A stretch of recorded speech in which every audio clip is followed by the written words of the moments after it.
Aris, ano ba? Tama na yan. Huwag mo na silang patulan, ano ba? Palagi na lamang kayong nag-aaway ni Tirso eh. Di na ba talaga kayong magkakasundo na dalawa? Umalis ka sa harapan ko, Roy, ha? Kung ayaw mo madamay ka sa galit ko, baka pati ikaw samain ka sa akin. Papatayin ko lang ang hayop na yan, kasama ng mga walang kwenta niyang kaibigan. Kung dati pinapalampas ko ang lahat ng mga sinasabi nila tungkol sa nanay ko, ngayon hindi na. Tatamaan na talaga sa akin ng mga hayop na yan. Tol, teka sandali lang. Ano ba, huminaon ka muna, pwede ba? Huwag kang padadala sa galit mo. Ano ba kasi nangyari, ha? Ano naman ba ang ginawa sa'yo ni Tirso? Pare, sinisiraan niya ang nanay ko. Paano ako hihinahon? Alam mo ba kung ano ang mga narinig ko, Haroy? Sinabi niya na may relasyon si nanay at si Ninong Epi. Sarili niyang ama. Idadamay niya sa kalokohan niya. Hayop siya! Pare, huwag ka sana magagalit. Pero, alam ko rin ang tungkol sa kanila eh. Hindi ko lang sinasabi sa'yo dahil ganyan nga magiging reaksyon mo. Pare, totoo yun. Meron talaga silang relasyon, maniwala ka. Roy, pwede ba? Pati ba naman ikaw? Pambihira ka naman, oo. Alam ko ba magkakampi tayo, ha? Ha? Bakit sinasakayunan mo sinasabi ng kumag na yan? Pasensya ka na, tol. Pero, totoo talaga ang narinig mo mula kay Tirso. Kahit siya, hindi rin siya makapaniwala. Huwag mo akong pinaglololoko, Roy, ha? Ang mabuti pa umalis ka na sa harapan ko. Ano ba? Tapi sabi! Dala ng labis na galit nang may 30 taong gulang na binatang si Aris ay hindi niya pinakinggan ang sinabi ng kanyang kaibigan na si Roy. Agad niyang nilapitan ang lamesa ni Tirso at ng mga kasama nito. Saka itinaob niya sa gitna ng kalsada. Sumambulat ang mga alak sa lupa, kasunod ng tunog ng kamao na tumatama sa muka ng 4 na lalaki. Bumagsak ang mga ito sa lupa, pero agad din naman na nakabangon at gumanti ng suntok kay Aris. Mabilis niyang nailagan ang suntok ng mga ito at gumanti siya ng sipa sa dibdib ng mga kalaban. Muling bumagsak ang mga ito sa nakataob na lamesa, kaya tuluyan nang nakuha nila ang atensyon ng mga tao na naroroon. Putok ang labi ni Tirso nang muli itong bumangon at umatake kay Aris. Tinamaan ang binata sa kanyang pisngi na nakapagpabagsak sa kanya sa lupa. Bigla siyang niluhuran sa tiyan ni Tirso habang nagmumura at pinagsusuntok siya sa kanyang muka. Ginamit ni Aris ang kanyang tuhod at tumama yon sa likod ni Tirso, kaya ito naman ang bumagsak sa lupa. Pagkatapos ay niluhuran niya sa dibdib. 5 beses na tumama ang suntok niya sa mukha nito. Si Roy naman, na dismayado sa pag-aaway ng dating magkaibigan, ay umalis na lang at iniwan sila. Sa pagpapatuloy ng suntukan ni Aris at Tirso, nagsimulang magkagulo ang mga tao at pinaghihiwalay na silang dalawa. Parehong dumudugo ang labi at kilay nila. Nang magkahiwalay ang dalawa, ay malakas ang boses na nagbanta si Aris sa kaibigan. Ikaw na hayop ka! Sa susunod na marinig ko pa ang paninira mo sa nanay ko, papatayin talaga kita! At kapag napatunayan ko na totoo mga sinasabi ko, humanda ka sa akin, Aris. Ako mismo ang papatay sa'yo. Tandaan mo yan! Oo, tatandaan ko talaga, Tirso. Tignan ko lang kung hanggang saan ang tapang mo kapag napatunayan ko na nagkakamali ka sa mga paratang mo. Pagkalipas ng ilang minutong pagtatalo, dumating si Roy. Humahangos, pawisan ang muka at namumutla ang labi. Agad itong pumagitna kina Aris at Tirso. Aris, Tirso! Sumama kayo sa akin! Bakit ba? Tumabi ka nga dyan! Hindi pa ako tapos dito kay Tirso. Tama na nga muna ang pag-aaway nyo. Diyos ko naman, Aris, oh. Ang tatay at nanay mo nag-aaway. Wala nang bago doon. Dati na sila nag-aaway, Roy. Kaya tumabi ka na dyan. At hindi pa ako nakakaganti ng suntok dito kay Tirso. Pero Aris, iba na to, tol. Patayan na to. Halika na. Sumama ka na rin sa amin, Tirso, dahil kasama rin ng tatay mo.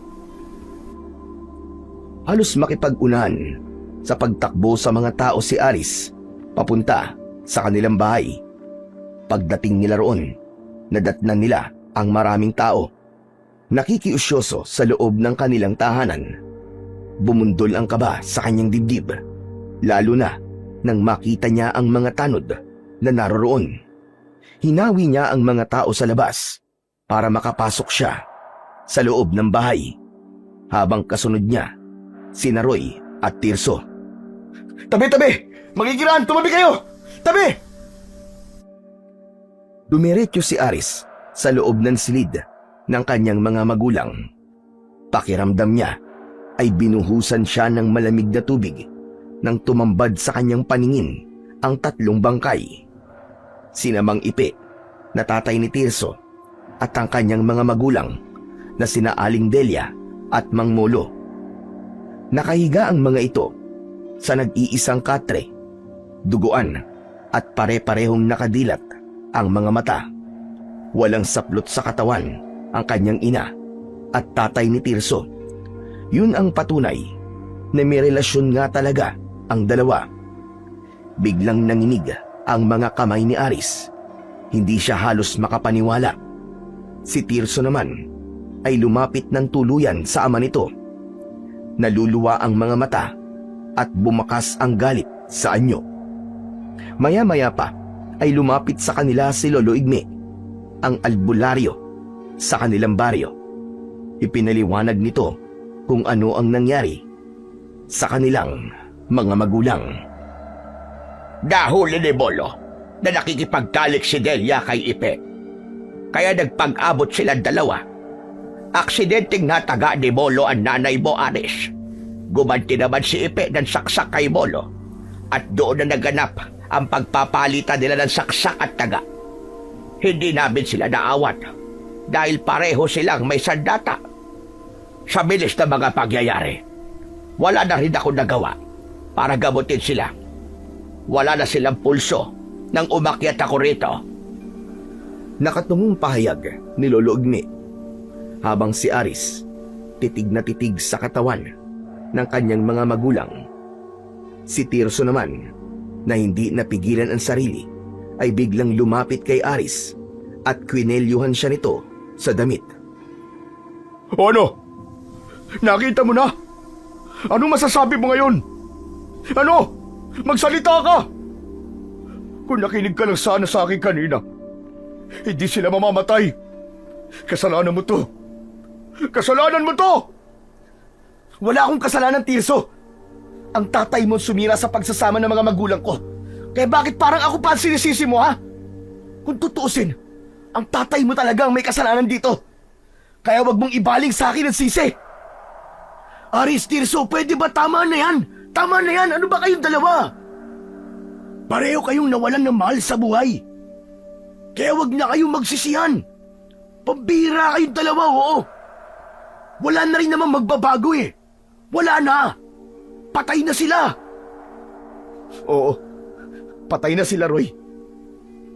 Pero dalawang nawala sa akin. Kaya kulang pa ang nawala kay Tirso. Ang dapat sa kanya, sumunod na rin sa walang kwenta niyang ama. Hindi na napigilan pa ni Aris ang bugso ng kanyang damdamin. Agad niyang sinuntok sa muka si Tirso. Gumanti rin ito ng suntok sa kanya, ngunit nakailag siya at ang tinamaan ay si Roy. Nasapo ni Roy ang panga na tinamaan ng suntok at galit na nagsalita. Anak ng putya naman, oo! Pati ba naman ako nadadamay sa mga kalokohan yung dalawa? Kung gusto niyo magpatayan, sige! Tuk kayo sa labas! Total, ayaw niyo rin namang magpaawat eh. Sige na! Sa labas niyo iraos ang galit niyo at pabayaan niyo na lamang na nakatiyaya ang mga magulang niyo sa katre na yan habang pinagpipiesta ng mga chismoso at chismosa ang kanilang mga bangkay. Sige! Magpatayan na kayo! O ano? Magpatayan kayo! Bakit kayo tumigil? Magsuntukan na ulit kayo! Total, matatapang kayo, di ba? Huwag kayong magluksa para sa mga magulang nyo! Ano? Sige! Tila natauhan ang dalawa sa mga sinabing yun ni Roy, kaya sabay silang nagbaba ng mga kamao na nakatutok sa muka ng bawat isa. Maya-maya pa ay nagsalita na uli si Lolo Igme. Aris, Tirso, hindi lahat ay idadaan sa init ng ulo. Tama ang sinabi ng kaibigan nyo. Tama ang sinabi ni Roy.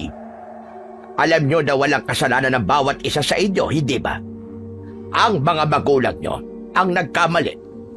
Subalit mga tao lang din sila na hindi makakaiwas sa tukso. Kaya kalimutan na muna ninyo ang galit nyo sa isa't isa. Asikasuhin nyo muna ang katawan ng mga magulang nyo. O siya, aalis na ako. Nandiyan naman na si Kapitan at ang mga pulis. Bahala na kayo rito. Nang umalis sa kanilang harapan si Lolo Igme, ay nagkatinginan ang dalawa. Nilapitan nila ang kanilang pamilya. Si Aris, na hindi napigilan ang sarili, umiiyak siyang nakatayo sa tabi ng mga ito. Sa isang iglap ay naulila siya sa kanyang mga magulang. Si Roy naman ay lumapit sa kaibigan at hinawakan ang balikat ni Aris. Nakikiramay ako, pare. Pati na rin sa'yo, Tirso. Salamat, Tol. Salamat, Roy. Pero, hindi ako makikiramay kay Aris. Dahil siya ang anak ng taong pumatay sa tatay ko. At ang ama mo naman, ang pumatay sa nanay at tatay ko. Kaya't simula sa araw na to, hindi na tayo magkaibigan, Tirso. Kalimutan mo na ang pagkakaibigan natin. Ano ba naman kayong dalawa? Pwede ba? Tumigil na muna kayo kahit ngayon lang. Nakakapagod na kayo ah. Para kayong mga bata, ang hirap niyong sawayin. Baala na nga kayo dyan. Wala na akong pakialam kung magpatayan pa kayo rito.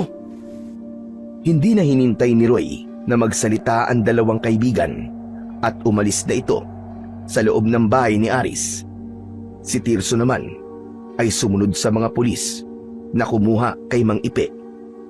Nang mga sandaling yon ay walang ibang nasa isip si Aris kundi ang bantayan na lamang ang kanyang mga magulang hanggang sa sumapit ang lamay ng mga ito. 3 araw ang lumipas bago inihatid sa huling hantungan sina Aling Delia at Mang Molo. Ilang linggo rin siyang nagluksa sa pagkawala ng kanyang ama at ina hanggang sa napagdesisyonan niya na ipagpatuloy na ulit ang buhay sa pagtutulak niya ng kariton. Mangangalakal ng bakal at bote si Aris. Ibinibenta niya ang mga yon sa ina ni Tirso na si Aling Corina. Hindi niya alam kung sa kabila ng mga nangyari sa mga magulang niya ay tatanggapin pa nito ang mga kalakal niya. Ilang sandali pa ang lumipas habang nagtutulak ng kariton ay napadaan si Aris sa tapat ng poso ng tubig kung saan ay marami ang nakapilang mga timba. Habang ang taga-bomba naman sa poso ay ang kaibigan niya na si Roy. Lalapitan niya sana ang kaibigan nang dumating ang pangkat ni Tirso. Pinagsisisipa nito ang mga nakaharang na timba sa unahan ng pila. Nasa likod nito ang 2 kasamahan na may dala na tig-2 timba. Magmula nang mamatay ang ama nito, ay naging siga na ito sa kanilang lugar. Palagi na itong pinagsisimulan ng gulo. Sa una, ay hindi niya ito pinakikialaman. Pero nang makita niya na nananakit na ito ng ibang tao, ay hindi na siya nakatiis. Nilapitan niya si Tirso. Pare, ano bang ginagawa mo, ha? Huwag mo akong matawag-tawag na pare, ha? Hindi kita kumpare. Nang mamatay ang ama ko, pinutol ko na rin ang ugnayan natin sa isa't isa. Di ba? Nanggaling din yun sa mismong bibig mo. Kaya huwag mo akong pinakikailaman.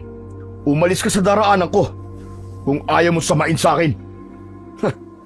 Magmula nang mamatay ang tatay mo, nagkaganyan ka na, Tirso. Dinaig mo pa ako na namatayan ng mga magulang.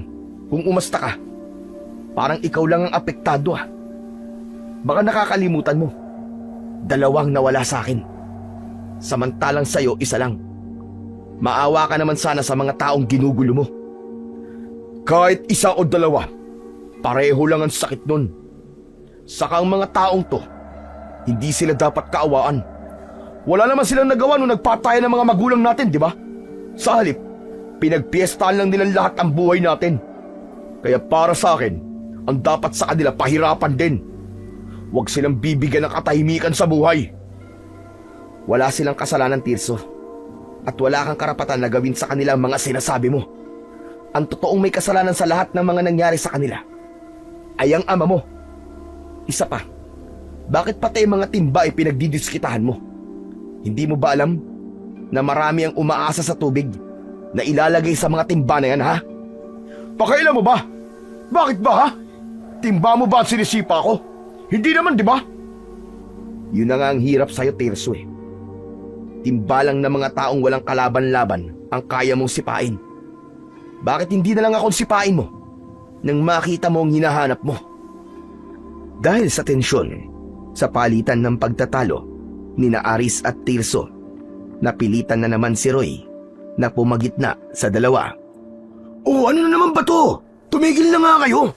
Magsisimula na naman ba kayong dalawa ng away? Tigilan mo ako, Roy, ha? Nakita mong ginagawa ng hayop na to, di ba? Huwag ka magbulag-bulagan sa lahat ng ginagawa ng kumag na to. Ano sabi mo? Tinawag mo akong kumag? Bakit? Ano bang gusto mong itawag ko sa'yo, ha? Tirsong kumag? O ba't talagang gusto mo ng away, ha? Tirso, binabalaan kita. Kung gusto mong tumagal sa baryong to, pumila ka ng maayos. Magpakatino ka. At kung naghahamon ka ng away, pues, pagbibigyan kita. Hinding-hindi kita uurungan. Ay nako, ano ba yan? Ba't ba ang hilig yung dalawa sa away, ha? Ang hilig yung makialam sa isa't isa eh. Hindi naman sana ako makikialam, Roy eh. Kaya lang, ang sakit sa mata ng mga pinaggagawa ng lintik na to eh. Ang gusto niya ay mauna sa pag-iigib ng tubig. Pagsabihan mo ang kaibigan mo nang magtinuyang hayop na yan. Eh mainit eh. Gusto ko na maligo eh. Ikaw lahat na lang pinakikialaman mo eh, no? Saka ano sabi mo? Magpakatino ako? Huh. Eh paano kung gusto ko palagi ng away? Ha? Papalag ka ba? Hindi na sinagot ni Aris ang tanong na yon ni Tirso. Lumipad na kagad ang kamao niya sa mukha nito. Muling sumiklab ang labanan sa pagitan ng dalawa. Matira ang matibay. Bawat isang suntok ni Aris, may ganti rin na isang suntok mula kay Tirso. Si Roy naman, na napuno na sa dalawa, ay hinayaan na lamang nitong magsuntukan ang dating magkaibigan. Habang ang 2 lalaki na kasama ni Tirso ay tutulong sana, ngunit maagap na pinigilan ni Roy ang mga ito. Sige, subukan niyo tumulong sa kanilang dalawa at ako na mismo ang makakalaban ninyo. Pabayaan niyo silang dalawa na magsuntukan nang magkasukatan na sila ng lakas at tapang. Total, pagod na rin naman akong awatin silang dalawa eh. Kayang mabuti pa, pabayaan na lamang sila magpatayan nang matapos ng kanilang pagtatalo. Dahil sa komosyon ng pagsusuntukan ng dalawa, ay dumagsana naman ang mga tao na nakikiusyoso sa nangyayari. Sa puntong yun, nasa ilalim na si Tirso habang nasa ibabaw si Aris at panay ang pagpapakawala ng suntok sa mukha nito. Matagal na ako nagtitimpi sa yung hayop ka, kaya babasagin ko na talaga ang pagmumukha mo. Napakayabang mo talaga! Humanda ka sa akin! Papatayin kita! Hindi ako natatakot sa'yo. Sa susunod na may inapi ka na naman na tao sa baryong to, manghihiram ka na talaga ng mukha sa aso. Wala kang kinalaman sa ginawa ko kanina. Ikaw itong sumugod, di ba? Kaya ikaw ang nagsimula ng gulo. Hindi mo nga ako pinakikialaman, pero pinakikialaman mo mga tao dito. Kapag may pinakialaman ka pa sa mga taga rito, parang ako na rin ang pinakikialaman mo. Kaya ngayon, ako naman ang makikialam sa'yo. Nagpatuloy sa palitan ng suntok ang dalawa hanggang sa biglang dumating ang mga tanod ni Kapitan. Inawat sila ng mga ito at pinaghiwalay Maya-maya pa ay dumating na rin si Lolo Igme. Dismayado itong napatitig sa muka ni na Aris at Tirso. Talagang hindi na ba kayo titigil na dalawa? Hanggang kailan ba matatapos sa pag-aaway ninyo? Dati kayo magkaibigan na. Bakit kayo umabot sa ganito? Kasi ang lintik na yan eh. Mahilig ba kayo sa ginagawa ko? Dahil mali ka, Tirso. Alam ko kung anong ginawa mo kanina. Kaya kayo nagsuntukan ni Aris. Sige, kampiyan niyo pa ang lalaking yan. Total, siya naman ang maginoong barumbado sa lugar na to eh. At ako ang palaging masama sa paningin ninyong lahat, di ba? Mabuti naman at alam mo. Tumigil ka na, Aris. Palaging ikaw rin ang nagsisimula ng gulo. Palagi ninyong idinadaan sa init ng ulo ninyo. Bakit hindi kayo magkasundo? Wala namang mababawas sa pagkalalaki niyong dalawa kung magpapakumbaba kayo sa isa't isa. Kahit kailan, hindi ako susuko sa hayop na yan. Itaga niyo sa bato. Hindi na may babalik sa dati ang pagiging magkaibigan namin, Lolo Igme. At hindi rin ako magpapakumbaba sa kanya. Tsaka sandali nga lang, Lolo Igme. Bakit ba kayo nakikialam sa amin, ha? Lolo ba kita? Hindi kita kaano-ano, ah. Isa pa, wala kang pakialam sa akin. Kaya umayos ka. Hindi porket matanda ka eh. Hindi na kita papatulan. Hindi rin naman ako pumapatol sa mga taong nag-iisip mata.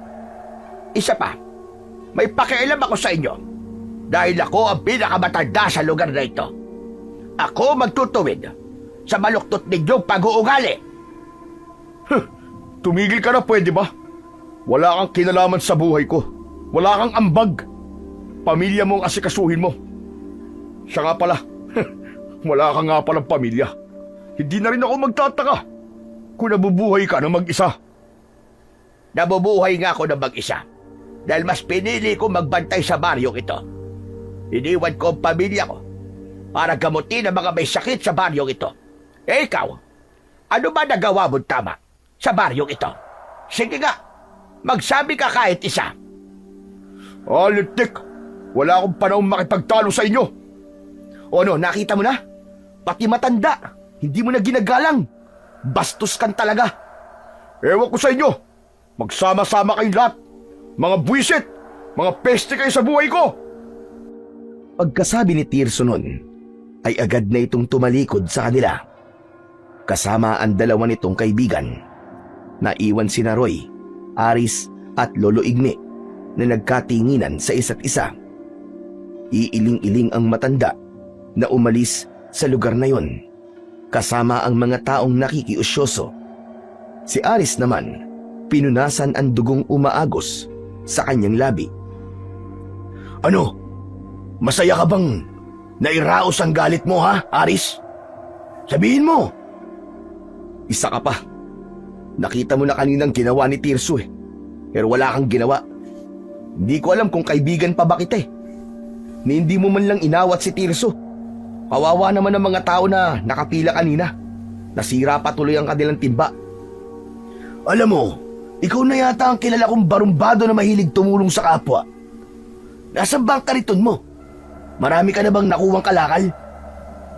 Pag-iiba ni Roy ng usapan para hindi mabaling sa kanya ang galit ng kaibigan. Wala pa ako nakukuhang kalakal. Nawala na pati ako ng gana. Nakakainis talagang buhay to, oo. Buisit. Teka, oo nga pala. May iba ako ng usapan, Aris. Alam mo na ba yung balita? Si Tirso kasi, hindi pa rin niya alam eh. Ano ba yung balitang sinasabi mo? Pare, huwag ka mabibigla ah. Ang puntod kasi ng mga magulang mo. Natagpuan namin na butas at nawawala ang kanilang katawan sa loob ng kanilang ataol. Ano ka mo? Sinasabi ko na nga ba't mabibigla ka eh. Teka, ano nangyari? Sinong kumuha sa katawan ng mga magulang ko? Hindi kaya ang hayop na Tirsong yon? Kinuha niya ang katawan ng mga magulang ko para gumante? Anak naman ng tokwa, oo.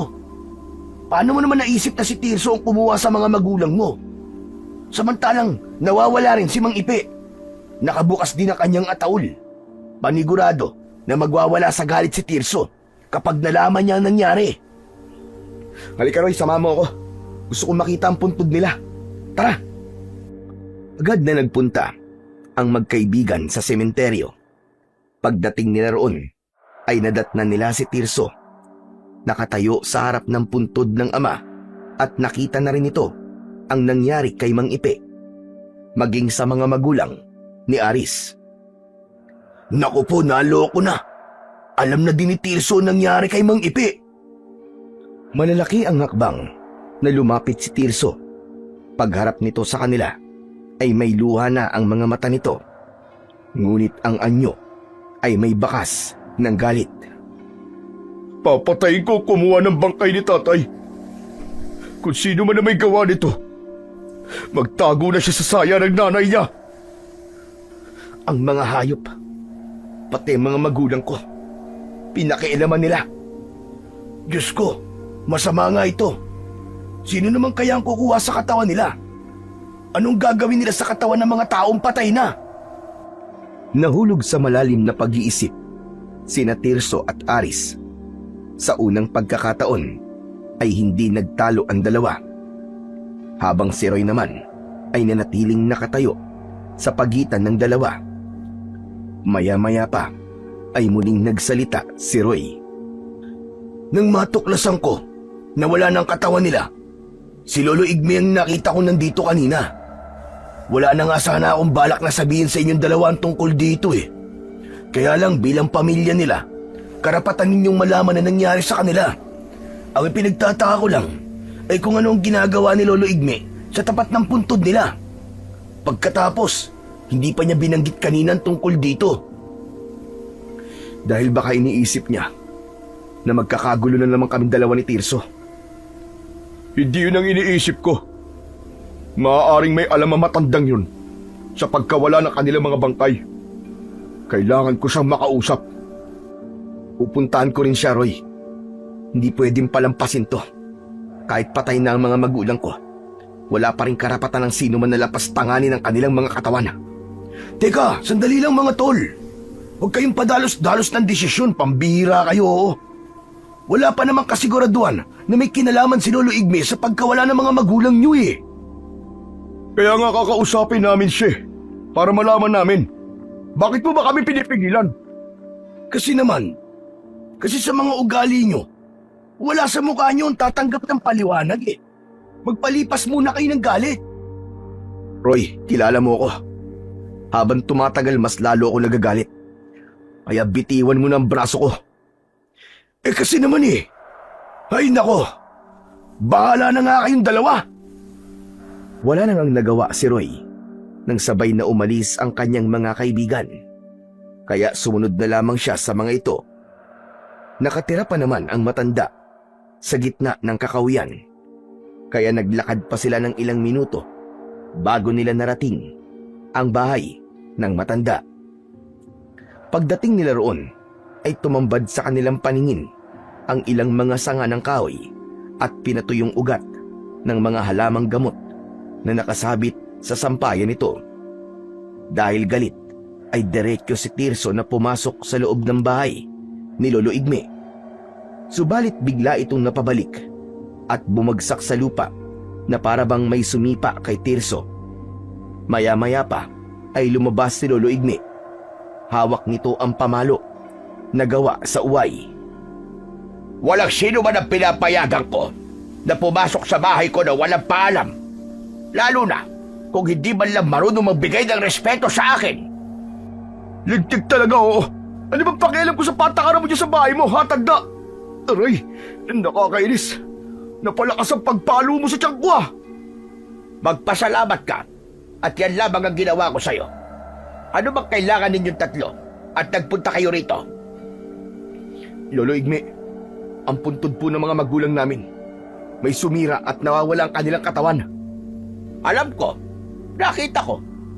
Siguro kaya kayo sumugod dito dahil iniisip nyo na ako may gawa nun sa kanila, tama ba? Sabihin mo na kasi. Alam kong may alam ka sa pagkawala nila.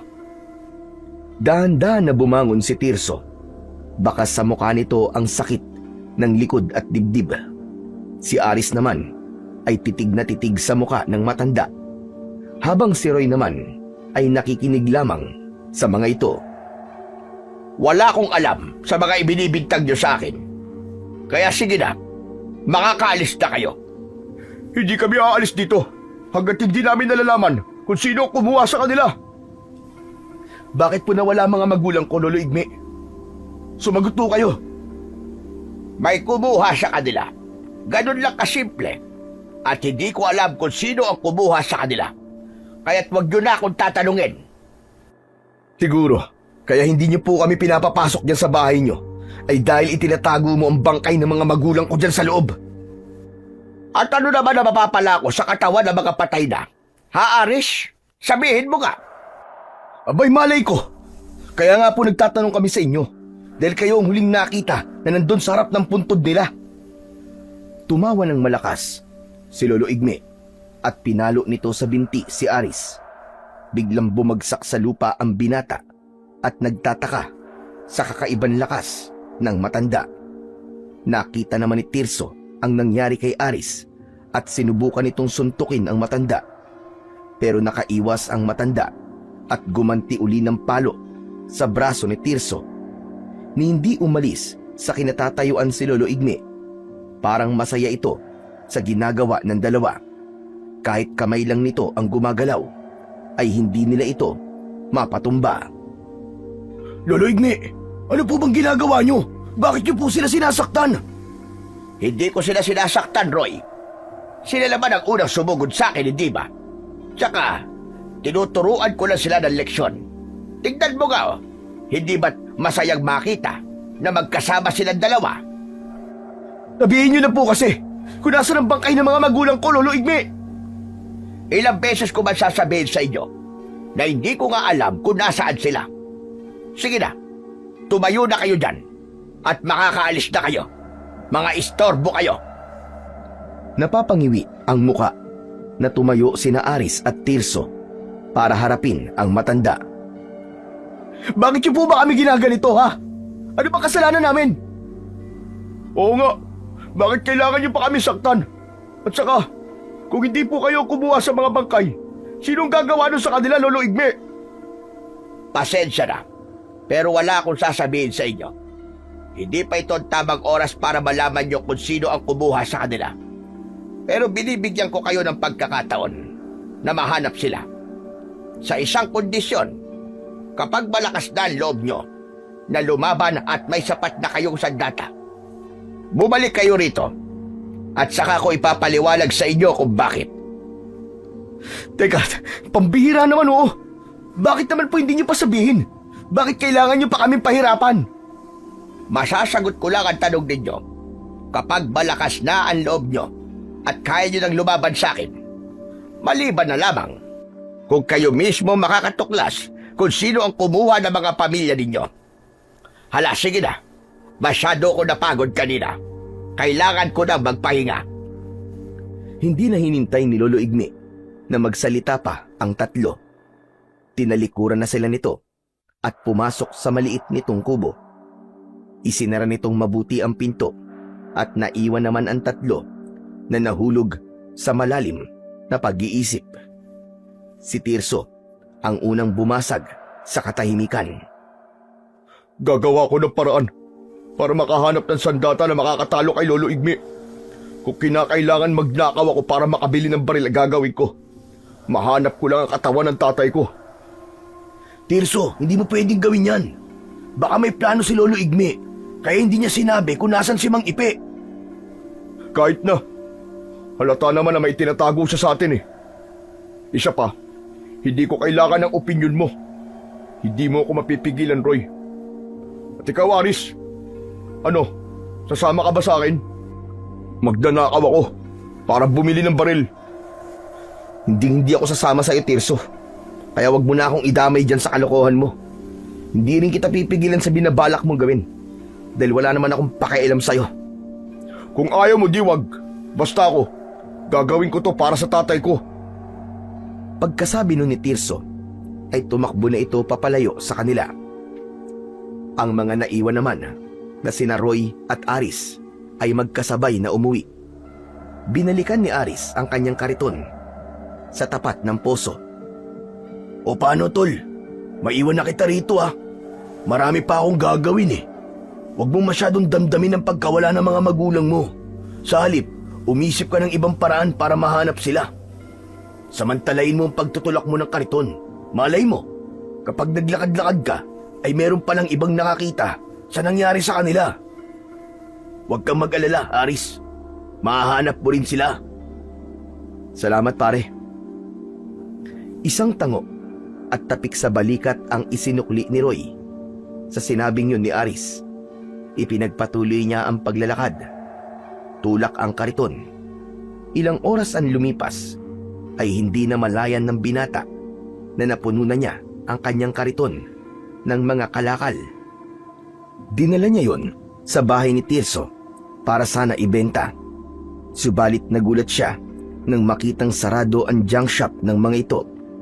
Kaya naman, wala nang nagawa si Aris kundi ang bumalik sa kanyang bahay. At dahil medyo malayo ang kinaroroonan ng junk shop ni Aling Corina, inabot siya ng gabi sa daan. Habang ang tunog lang ng gulong ang naririnig niyang ingay sa paligid, maya-maya pa ay nakita niya si Tirso. Tumatakbo itong pasalubong sa kanya. May dala itong kulay asul na bag at inihagis yun sa kanyang kariton. Hoy, Tirso! Tirso, bumalik ka! Ano to? Tirso! Hindi man lang siya pinagkaabalahang lingunin ni Tirso. Sa halip ay dire-diretso ito sa pagtakbo, papalayo sa kanya. Para bang may humahabol dito. Kaya naman, wala nang nagawa si Aris kundi tignan ang bag sa kariton. Hinawakan niya yon at kinalog. Sira ulo talagang Tirso na yun ah. Ano kaya to? Teka, bakit kaya mabigat? Saktong bubuksan ni Aris ang bag nang dumating ang 3 pulis at nakita siya. Agad siyang tinutukan ng baril sa leeg ng isa sa mga pulis. Habang ang 2 naman itong kasama ay hinawakan siya sa tigkabilaan niyang braso at sinabi na hinuhuli siya sa salang pagnanakaw sa isang negosyanteng babae. Kasabwat daw siya ng tumakbong lalaki kanina, kaya alam na ni Aris kung sino ang tinutukoy ng mga ito. Kaya't pilit siya na nagpumiglas. Sir! Hindi po akin yan, sir! Yung kariton akin po, pero yung bag, hindi po sa akin yan! Kahit na anong gawin na paliwanag ni Aris sa mga pulis na humuhuli sa kanya, ay hindi maniwala ang mga ito. Lalo na ang pulis na may hawak sa kanyang damit at nagtutok ng baril sa kanyang muka. Sinabi ng lalaki na lumang tugtugin na raw ang kanyang dahilan. Alam na raw nito ang ganung mga palusot. Sir! Sir naman, pakinggan niyo naman po ako! Bakit hindi ang tunay na kriminal ang huliin ninyo? Namumulot lang naman ako ng basura eh. Nangangalakal lang po ako, sir. Hindi po ako magnanakaw. Ito nga po ang karton ko. Maniwala kayo. Talagang inihagis lang po sa akin yan. Wala po talaga akong alam dyan, sir. Habang nagpapaliwanag si Aris sa isang pulis, ay panay na ang tulak ng mga ito sa kanya. Dala ng labis na galit ng pulis, ay ipinataas pa sa kanya ang 2 niyang kamay. At sa presinto na raw siya magpaliwanag. At kung magmamatigas pa raw siya, ay mapipilitan daw ang mga ito na paputukan siya. Wala siyang mahingian ng tulong para ipagtanggol siya sa mga pulis dahil gabi na ng mga oras na yon. Isa lang ang tumatakbo sa kanyang isip. Yun ay kung paano siya makakatakas sa mga pulis. Sir, teka, sandali lang naman, sir. Pakinggan niyo naman ang sinasabi ko. Wala po talaga akong alam sa pagnanakaw na yan, sir. Marangal po ako naghahanap buhay. Hindi po ako nananamantala ng ibang tao, sir. Imbis na pakinggan ng mga pulis si Aris, ay sinipa siya nito sa likod. Dahilan upang mapabilis ang paghakbang niya. Ngunit biglang nagbago ang simoy ng hangin na para bang nabubulok na karne ng hayop. Nagpalinga-linga ang mga pulis sa paligid dahil patindi ng patindi ang baho na kanilang naaamoy. Ilang sandali pa ay biglang napatigil sa paglalakad ang mga ito. Sa unahan ng kanilang daan ay nakatayo ang isang nilalang. Nakangisi itong umaangil habang ang balikat ay taas-baba na parabang hinahabol ang sariling hininga. Sumigaw ang isang pulis sa unahan para tanungin kung sino ito. Subalit bigla na lamang itong tumalon ng mataas. Sakto ang pagbagsak nito sa mga pulis na nasa unahan ng kanilang daan. Mula sa kanilang harapan ay kitang-kita nila ang nilalang na ibinuka ng malaki ang bibig nito. Kasya ang ulo ng tao, sabay kagat sa ulo ng pulis. Nilunok nito ng buo ang pulis, saka tumingala sa langit. Nanlaki ang mga mata ni Aris nang bumagsak sa lupa ang pugot na katawan ng pulis, habang nagkikikisay at bumubulwak ang dugo. Sa takot ng dalawang natitirang pulis, pinaputukan ng mga ito ang halimaw, ngunit hindi tinatablan ng bala ang katawan ng aswang. Kaya wala nang inaksayang oras si Aris. Mabilis siyang tumakbo papalayo sa lugar na yon. Diyos ko! Diyos ko po, tulungan niyo po ako! Iligtas niyo po ako sa nilalang na yon! Dahil sa nararamdaman na takot, hindi na nilingon ni Aris ang nilalang na abala sa paglantak sa ulo ng mga pulis. Halos hindi lumapat ang kanyang mga paa sa lupa dahil sa pagmamadali. Sakto na makakasalubong niya si Roy. Agad niyang hinila ang kamay nito pabalik sa bahay ni Tirso. Teka, sandali tol! Ano ba nangyayari? Bakit tayo tumatakbo? Huwag ka na magtanong, Roy. Ang mahalaga, makaalis na kagad tayo sa lugar na to. Ayaw pa sanang sumama ni Roy, pero mapilit si Aris. Agad silang tumakbo at tinahak ang daan papunta sa bahay ni Tirso. Pagkalipas ng ilang sandali, narating na nila ang bahay ng kaibigan. Mabuti na lang at nakabukas ang pintuan nito. Walang paalam na pumasok ang dalawa sa loob ng bahay ni Tirso. Nadatnan nila si Tirso na nagmamadali sa pagpalit ng damit. Si Aris na hindi napigilan ng sarili ay bigla na lang sinuntok sa muka si Tirso. Teka, sandali lang, Aris. Ba't mo sinuntok? Oo nga naman, Aris. Bigla mo nalang sinuntok si Tirso. Bakit ba? Ang hayop na yan, Roy. Ipinahamak niya ako sa mga pulis. Nagnakaw siya ng bag, tapos sa kariting ko tinapon. Mabuti na lang nakatakas ako. Tirso, totoo bang sinasabi ni Aris? Nagnakaw ka na naman. Oo na. Nagnakaw na naman ako.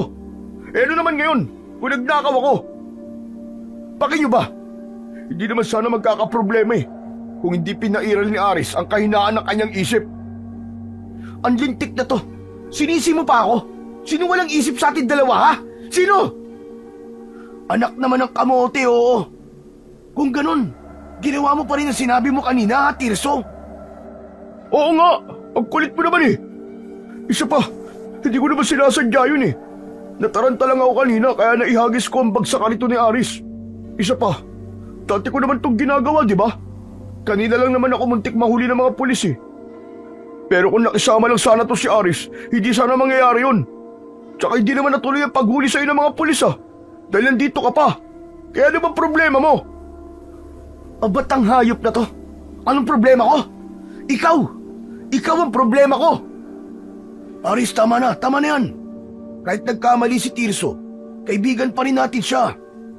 Wala akong kaibigan na masamang tao. Mandadamay ng kaibigan sa masama niyang gawain. Diyos! Lokohin mo lela mong panot, Aris. Huwag ka na nga magmalinis dyan. Bakit hindi ka nalang sumama sa akin sa pagnanakaw? Hoy, gusto ko lang ipaalam sa'yo na hindi ako sasama sa isa pagnanakaw. Hindi ako kagaya mo. Na dahil sa ginawa mo, parang idinamay mo na rin ako sa kalokohan mo. Ito ang tatandaan mo. Hindi ko na naisin na magnakaw. Hindi pa. Magnanakaw pa lang. Hoy, Tirso. Kilala mo ako, maliit pa lang tayo. Parehas na akong lumaban. Nagtiyaga akong magtulak ng kariton para mabuhay. Ngayon, isang iglap. Idadamay mo kung hayop ka. Eh di ba nga, humingi na ako ng pasensya sa'yo kanina. Ano ba bang ipinuputok ng butsi mo ha? Hayop ka. Nang dahil sa'yo, markado na ako ng mga pulis. Paano pa ako magtatrabaho nito? Saan ako kukuha ng makakain ko sa araw-araw? Pagkain? Madali lang yan, Aris. Hindi problema yan. Hoy, kung galing lang din sa nakaw, hindi bali nang magutom ako. Bata pa lang ako. Sinikap ko ng maging marangal. Marangal ba yung nagtutulak ka ng kariton? Kahit na anong trabaho, basta't pinagpawisan mo sa legal na paraan at wala kang tinatapakan na kahit na sino na tao, marangal yun. Aris, gumising ka na. Alam mo, kahit anong hanap buhay ang pasukin mo, kapag nalaman nila na taga rito tayo sa baryong to, na tambaan ng basura, ang tingin nila sa atin ay patapon ng buhay. Mahirap pa sa daga. Kagaya ng mga nabubulok na basura sa paligid natin. Sayang ang pagiging barumbado mo. Ginagamit mo lang sa pagtutulak ng kariton. Tirso, tama na yan. Nagsisimula na naman kayong dalawa eh. Roy, tumabi ka. Ipapamukha ko lang sa tao na yan ang totoong asal hayop. Barumbadong walang kwenta! Oo, tama ka, Tirso. Barumbado nga ako. Pero may kwenta ako, hindi kagaya mo. At para sa kaalaman mo, ang mga taong mahilig gumawa ng kasalanan para lamang ng ibang tao, may katapat na karma yan. Tandaan mo yan, Tirso. Kagaya ka lang din ng tatay mo. Masamang tao. Tuluyan nang nagpantig ang tenga ni Tirso. Sinuntok nito si Aris, ngunit gumanti rin siya ng suntok dito. Akma na sanang magsusuntukan ang dalawa nang biglang kumalabog ang bubong ng bahay ni Tirso. Saka lang din naalala ni Aris ang tungkol sa nilalang na umatake sa mga pulis kanina. Aswang yan, Roy. Nakita ko siya sa daan habang inaatake niya ang mga pulis na humuli sa akin kanina. Siya ang dahilan kung bakit nakatakas ako. Aris, seryoso ka ba? Hindi ka ba nagbibiro? Oo pare, seryoso ko. Nakita ko talaga kanina. Nilunok niya ng buo ang ulo ng pulis. Pagkatapos, isinunod niya yung 2 pulis na may hawak sa akin. Pinaputukan pa nga nila ng baril eh. Kaso, hindi tinatabla ng bala. Anong klaseng pananakot ba yan, ha, Aris? Tumigil ka na nga! Bahala kayo kung ayaw niyong maniwala. Totoo ang sinasabi ko. May aswang at kitang-kita ko ang itsura niya. Parang pugita ang ulo niya. Malaki ang bibig at nakalabas ang malalagari niyang mga ngipin. Tumutulo pa nga malapot niyang laway na parabang natatakam siya sa ulo ng tao. Taglit na pumagitna ang katahimikan sa pagitan ng tatlo habang nakatingala sa bubong at pinakikinggan ang ingay sa paligid. Maya-maya pa ay lumipat ang kaluskos sa gilid ng bahay ni Tirso. Kailangan natin humanap ng armas na magagamit natin laban sa kanya. Teka, Aris, sandali lang. Hindi ba't ikaw na nagsabi na hindi siya tinatablan ng bala? Kahit itak ang gamitin mo, hindi yan tatablan. Kung ganun, may naiisip ka ba na magagamit natin panlaban sa kanya? Naalala ko dati ang sabi ng lola ko, asin daw ang pangontra sa mga aswang. Tirso, may asin ba kayo rito? Ha? Wala kaming asin eh. Kakaubos lang kanina. Anak ng tutsa naman, oo. Paano yan, Roy? Teka, ang mabuti pa, isara mo na lang mabuti ang pinto at bintana para hindi siya makapasok dito. Teka, bakit ako? Kayo ang matapang, di ba? Ikaw talaga kahit kailan ka. Hindi ka maasahan. Sinubukan ni Aris na dahan-dahan na lapitan ang pintuan upang isara. Pero nagulat siya nang biglang nasira ang pinto at pumasok ang aswang. Nakatutok ang mga kuko nito sa nakatayong si Aris. Siya ang mas malapit sa nilalang, kaya amoy na amoy niya ang mabahong singaw ng katawan nito. Tirso, wala ba kayong ibang daanan dito? Ano? Pagmamasdan niyo na lamang ba tong halimaw na to? Sige, ngayon niyo sabihin na hindi totoo ang sinasabi ko sa inyo. Huwag ka na magsalita, Aris. Baka biglang umatake yan. Sa kusina, may daan doon. Kaya lang, nakasarado yun eh. Unti-unting inihakbang ni Aris ang kanyang paa, palayo sa nilalang na nananatiling nakatayo sa kanilang harapan. Inilabas nito ang dila na parabang sa dila ng ahas. Nang mga sandaling yon, ay halos mabingi ang binata sa malakas na tibok ng kanyang puso. Hindi rin niya inaalis ang tingin sa nilalang. Nagulat na lamang sila nang bigla itong lumundag. Bumagsak ito sa harapan ni Aris. Kasabay ng pag-angil nito ang pagbuka ng malaki nitong bibig, habang hawak siya nito sa tigkabilaan niyang balikat. Naramdaman ni Aris ang pagbaon ng kuko nito sa kanyang laman. Roy! Roy, tulungan niyo ako! Tulungan niyo ako dito! Mabuti na lang si Roy ay nakakuha ng kahoy na pantukod sa bintana at pinukpok nito ng paulit-ulit ang ulo ng aswang. Si Tirso naman ay sinipa ang nilalang, kaya't nakabitaw ito sa pagkakakapit sa balikat ni Aris. Bumagsak ang nilalang sa saig, ngunit mabilis din na nakabangon. Wala na silang inaksayang oras. Sinira nila ang pinto sa kusina at mabilis na tumakbo sa labas.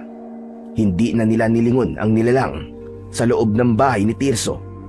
Namalayan na lamang ng tatlo na tinatahak na nila ang daan papunta sa bahay ni Lolo Igme.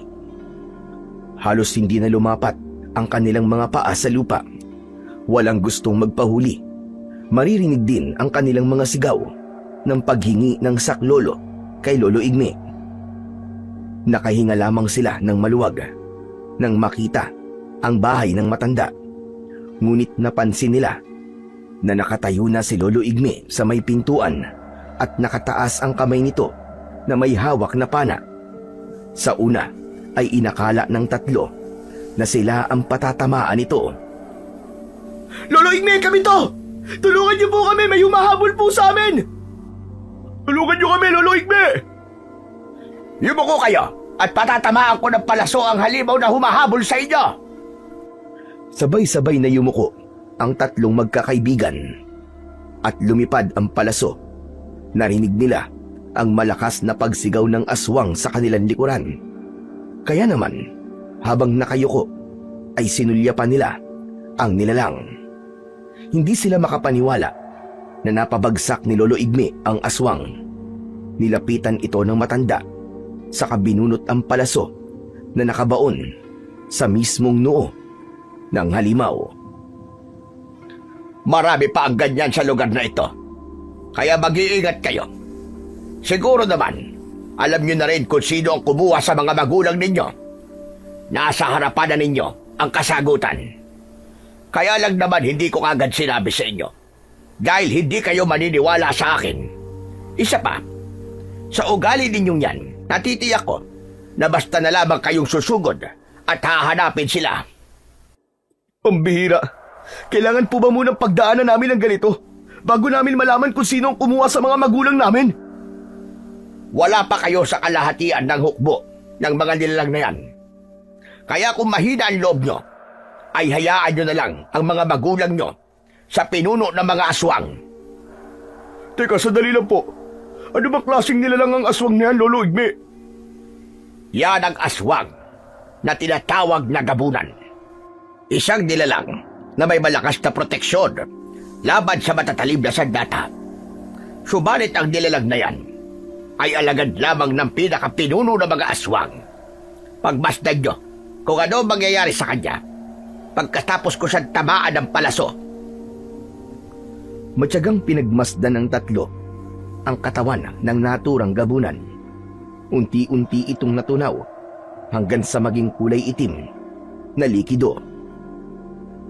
Teka lang, Lolo Igme. Ang buong akala ko po, kapag namatay ang aswang sa matalim na sandata, masusunog ng apoy ang katawan nila. Tsaka, nakita po ni Aris na hindi sila tinatabla ng bala. Kaya paano po nangyari yun? Paanong napatay po ng palaso ang gabunan? Dahil sa kapagyarihan taglay ng talim ng pana, Roy. Isa pa, hindi lahat ng epekto ng sandata sa katawan ng aswang ay masusunog sila. Iba ang mga gabunan sa lahat. Siya nga pala, mabuti pa, pumasok na muna tayo sa loob ng bahay. Doon na lamang tayo mag-usap. Hahakbang sana si Aris nang biglang sumakit ang sugat niya sa kanyang balikat. Agad na napansin ni Lolo Igme ang biglang pagbaluktot ni Aris, habang ang dalawa naman ay nauna nang pumasok sa loob ng bahay ng matanda. Naku po, Diyos ko, Aris. Sugat ba yan na nanggaling sa kuko ng gabunan? Opo, Lolo Igme. Ay siya, bilisan mo, Aris. Pumasok na tayo sa loob. Magmadali ka. Pagpasok sa loob, nina Lolo Igme at Aris ay nadatnan nilang nakaupo na ang dalawa sa upuan na kahoy. Napatingin ang mga ito sa muka ng binata. Roy, siguraduhin mo muna na maigpit mong isinarado ang pinto at mga bintana. Halika rito, Aris. Maupo ka rito sa bangko.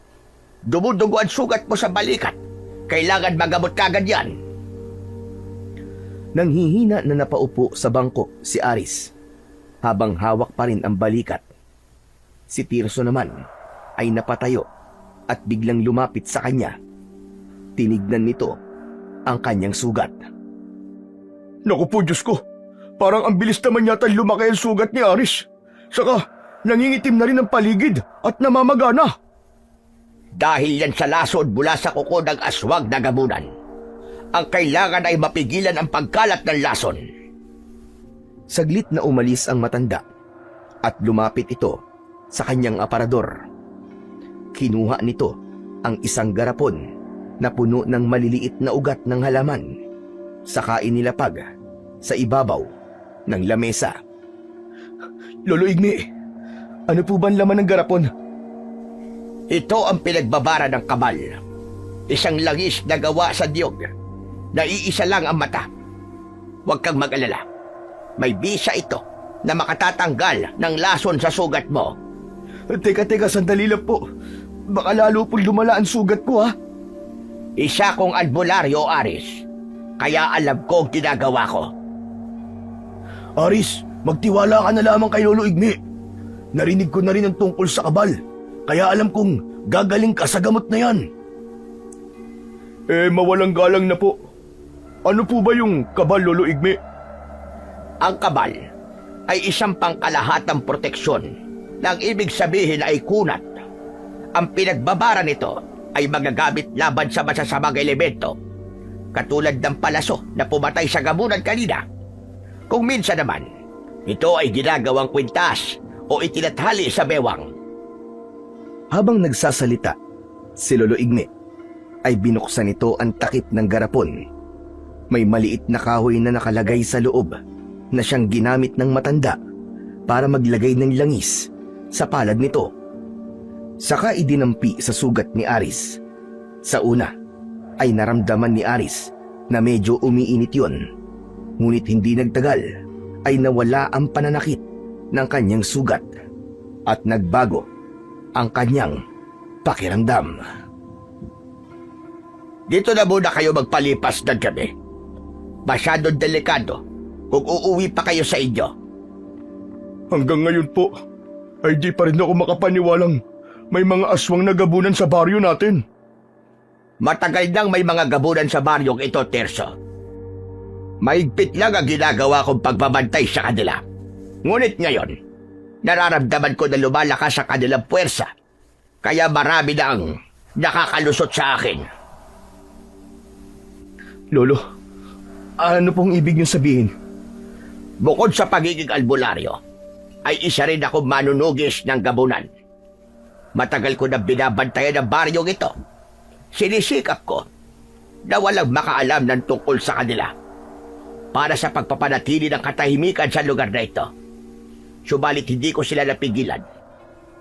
May nakakalusot pa rin. Ay dako, isa pa sa mga dumagdag sa mga alalahanin ko ay ang pagkawala ng mga bangkay sa sementeryo.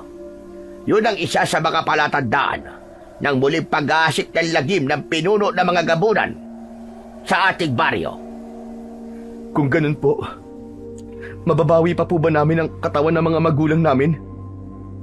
Walang kasiguraduhan na mababawi niyo pa ang mga magulang niyo.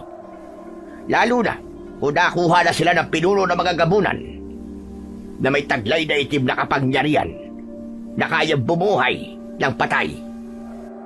Teka, Lolo Igme. Ang ibig niyo po ba sabihin gagamitin ng pinuno ng mga gabunan ang mga bangkay para sa kanyang pag-asik ng lagim? Abay, paano po natin siya mapipigilan? Mapipigilan siya kapag ginamit sa kanya ang sandatang nakababad sa pinagbabara ng kabal.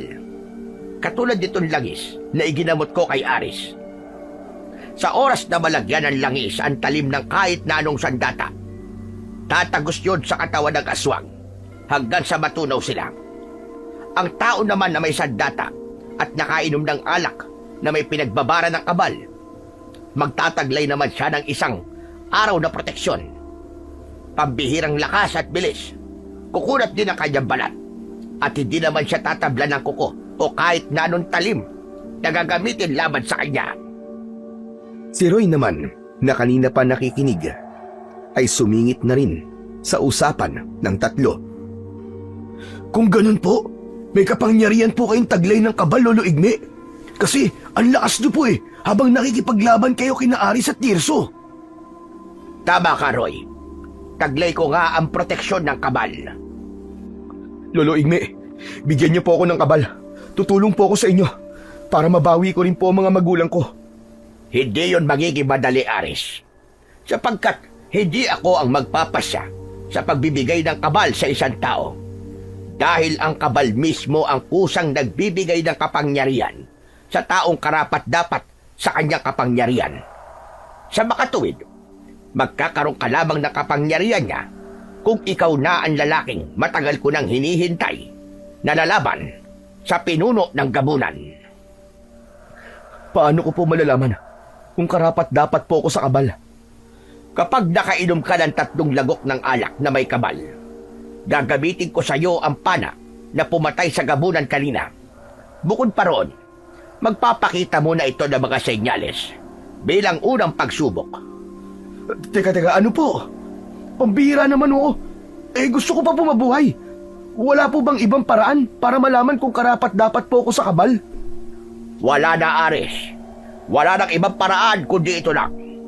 At sa oras na pumayag ka na panain ko, susukatin naman ito kung gaano katatag ang iyong loob. Mahirap po palang pagdadaanan bago magkaroon ng kapangyarihan, Lolo Igme. Tama ka. Ang tawag nga doon ay pagsubok, hindi ba? Kung hindi mo yun malalampasan, wala kang karapatan para sa kapangyarihan ng kabal. Saglit na nahulog sa malalim na pag-iisip si Aris at wala sa loob na nahawakan niya ang kanyang sugat. Nanlaki ang kanyang mga mata nang wala na siyang nararamdamang sakit mula roon. Napansin naman yun ni Lolo Igme. Kita mo na, ganyan kabisa ang kabal, Aris. Kaninang umaga, kaya hindi ko hinayaan na pumasok kayo sa bahay ko dahil ilang beses na akong pinagnakawan ng garapon na may laman ng kabal. Ang hindi nila alam, sa oras na pinakailaman nila ang garapon nang walang pahintulot ko, biglang mawawala ang lakas ng kanilang mga kamay at hindi nila maigagalaw yon hanggat hindi ko sila ginagamot. Nang mabanggit ni Lolo Igme ang tungkol sa pagnanakaw, ay napatingin si Roy at Aris kay Tirso. Oo. Bakit ganyan kayo makatingin sa akin, ha? Para maisip mo na ang pagnanakaw ay mali talaga, Tirso. Paano kung ang napagnakawan mo ng pera kanina ay may kakayahan na katulad ng kay Lolo Igme? Hiyari ka talaga pag nagkataon. Mawawalan ka talaga ng kamay. Totoo yan, Roy. Maswerte ka, Tirso, at walang alam sa mga ganitong bagay ang mga nabibiktima mo. Nako, pag nagkataon talaga, Tirso, at binalas-malas ka pa, patay ka talaga, bata ka. Teka. Tinatakot niyo naman na yata ako dyan, Hindi kita tinatakot, Tirso. Nagsasabi lang ako sa'yo ng totoo. Ang pagnanakaw ay gawain lamang ng mga taong walang kontento sa sarili. Yung mga taong mapanlamang. Yung taong hindi masaya sa kung ano lang ang meron siya. Hindi naman po yun tungkol sa luho. Kaya ako nagawa yun, Dahil balak ko pong bumili ng baril para hanapin si tatay. Hindi ko naman po akalain na ganito pala ang mangyayari. Matagal ka nang nagnanakaw, Tirso. Kaya wag mo nang gamitin ang dahilan ng tatay mo para makagawa ka ng kasalanan. Isa pa, kaibigan mo si Aris. Sana naman Natauan ka sa mga nangyari. Teka, sandali nga, bakit naman napunta sa akin ang usapan? Pambihira naman talaga, oo. Ako na lang palagi. Maya-maya pa ay biglang nagsalita ang binatang si Aris at nagpasya na handa na siyang subukan ang kabal na sinasabi ni Lolo Igme. Lolo Igme, sige ho, payag na ako. Gagawin ko na po ang sinasabi niyo. Handa po akong uminom ng alak. Gusto ko pong subukan ang bisa ng kabal. Sigurado ka na ba dyan, ha, Aris? Opo, kailangan ko po itong gawin para sa mga taong kailangan nating iligtas. At lalong-lalo na para sa mga magulang ko. Sus! Sigurado ko na wala ka naman magagawa. Puro ka lang yabang eh. Sinasayang mo lang ang oras ni Lolo Igme. Dahil sa sinabing yun ni Tirso, hindi na nakatiis si Roy. Lumapit ito kay Tirso. Ang mahalaga, Tirso, sinusubukan ni Aris kung paano siya makakatulong sa maayos sa paraan. Hindi kagaya mo na magnanakaw para lamang makahanap ng solusyon sa problema. Para saan ba ang ginagawa mo, ha? Hindi ba't idinamay mo pa nga si Aris sa kalokohan mo? Lintik ka? Teka, sandali nga. Bakit niyo ba ako pinagtutulungan? Kanina pa yung nangyari ah. Tapos na yun. Pinagsasabihan ka lang ni Roy, Tirso. Totoo ang sinasabi niya, kaya manahimik ka na lang. Hindi ko kailangan yun. Sige na, pagkampihan na kayo dyan. Ang hirap sa inyo eh. Palaging ako na lamang ang masama sa paningin nyo. Ang mabuti pa, magkanya-kanya na lang tayo. Teka, saan ka pupunta, Tirso? Huwag kang lumabas. Delikado pa ang umuwi. Wala na akong pakialam kung lapain pa ako ng mga gabunan. Ang mahalaga, hindi ko na makita ang mga pagmumukha ninyo. Nakakabwisit kayo. Hindi na napigilan ni Lolo Igme si Tirso nang umalis ito sa bahay. Naiwan ang tatlo na nag-aalala sa kaligtasan ng kaibigan. Paano na? Umalis na po si Tirso. Baka mapahamak po siya, Lolo Igme. Pabayaan mo siya, Aris. Masyadong matigas ang ulo niya. Kung siya nga na mismong may katawan, hindi nag-aalala para sa kanyang sariling kaligtasan, tayo pa kaya? Wala na tayong kasalanan kung merong mangyaring masama sa kanya. Hala, sige na, Aris. Maghintay ka rito at kukuha lang ako ng alak sa aparador ko. Saglit lang. Saglit na umalis nga ang matanda at pagbalik ay hawak na nito ang isa pang garapon na may laman na kulay pulang likido. Inilapag muna ng matanda ang garapon sa ibabaw ng lamesa, saka naglagay ng alak sa baso at iniabot kay Aris. Sige na, inumin mo na itong alak. Nag-aalangan na tinanggap ni Aris ang baso, saka diretsyong ininom yun. 3 lagok ang ginawa niya, saka muling ibinigay kay Lolo Igme ang baso. Pakiramdaman mo at sarili mo. Sa oras na bigla ka mahilo, sabihin mo agad sa akin. Ngunit kung ang mararamdaman mo naman ay pag-iinit ng katawan at pananakit ng balat, ang ibig sabihin nun ay karapat-dapat ka sa kabal.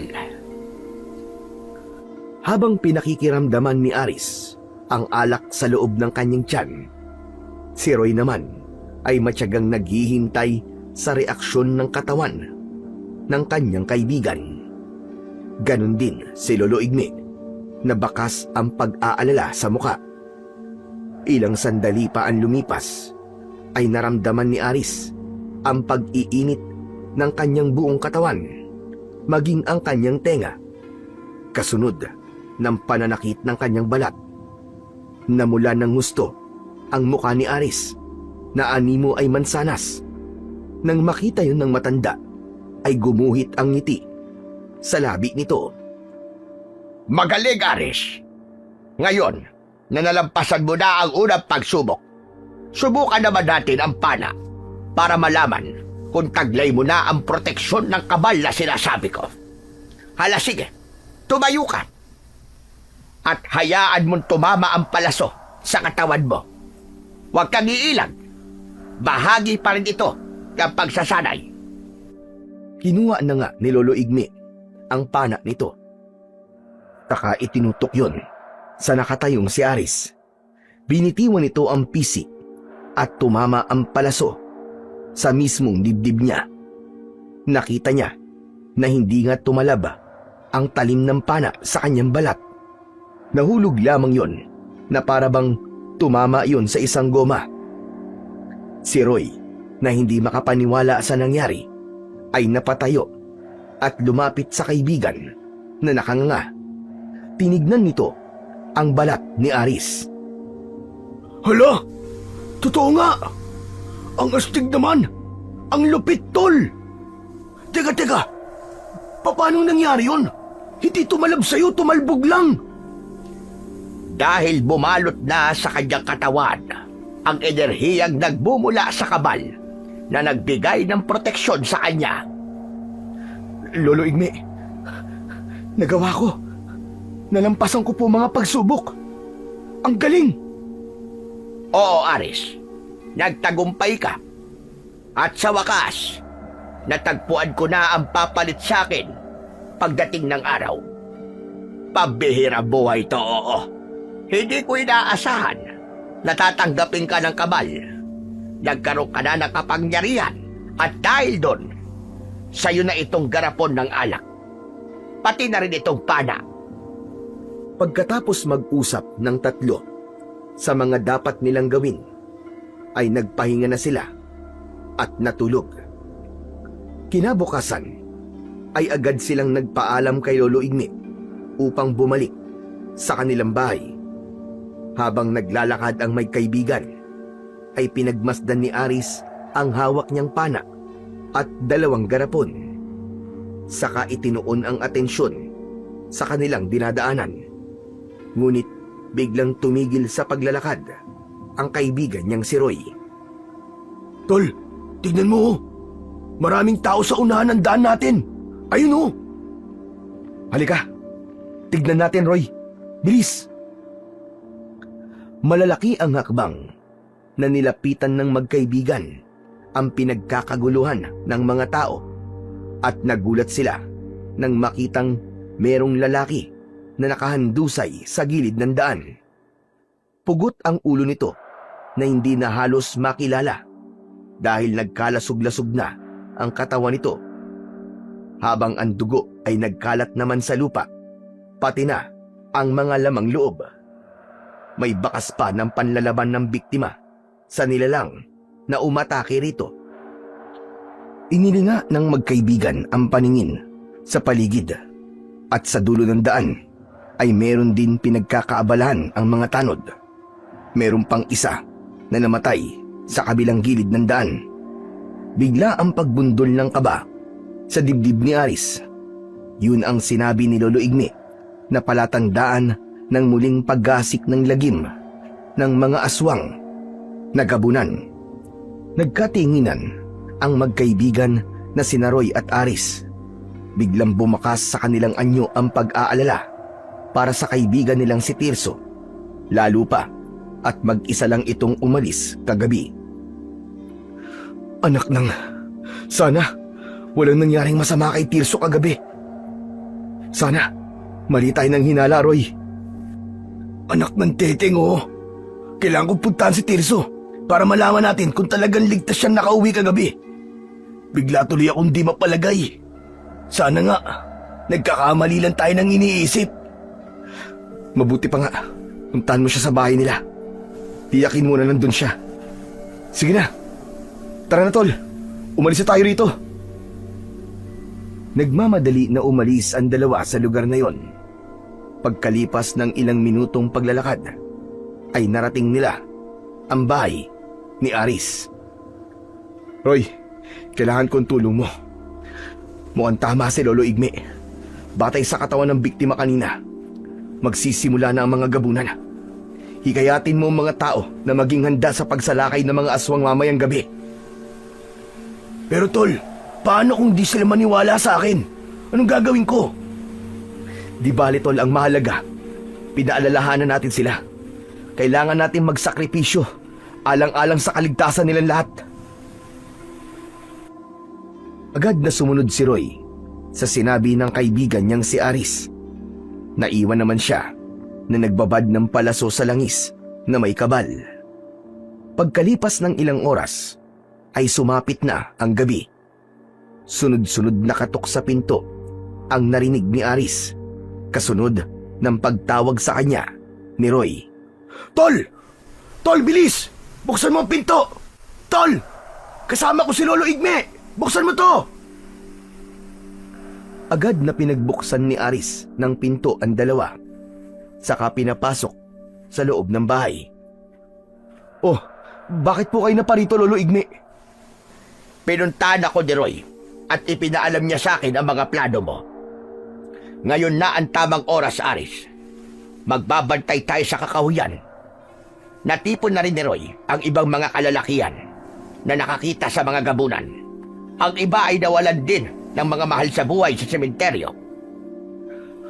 Mabuti naman po kung ganun. At teka, sandali lang po, Lolo Igme.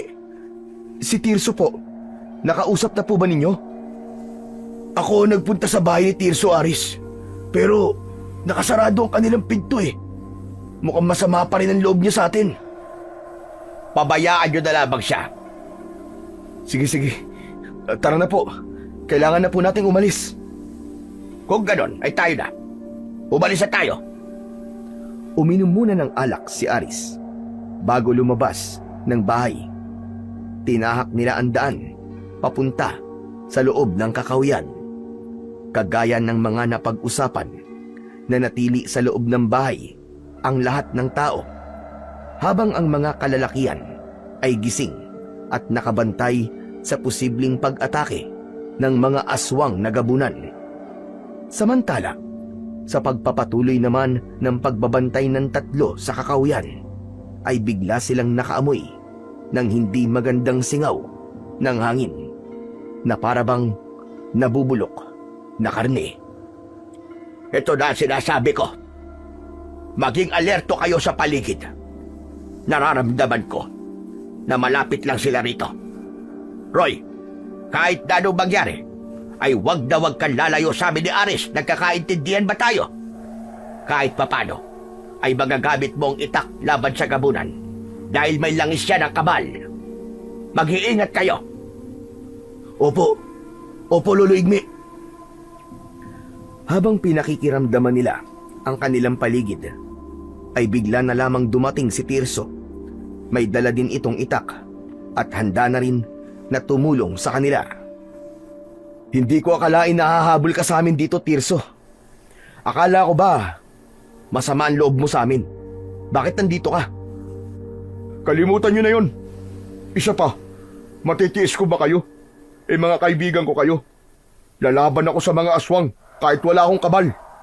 Matapang kaya ako. Sus, hanggang dito ba naman? Dinala mo pa rin yung kayabangan mo na yan?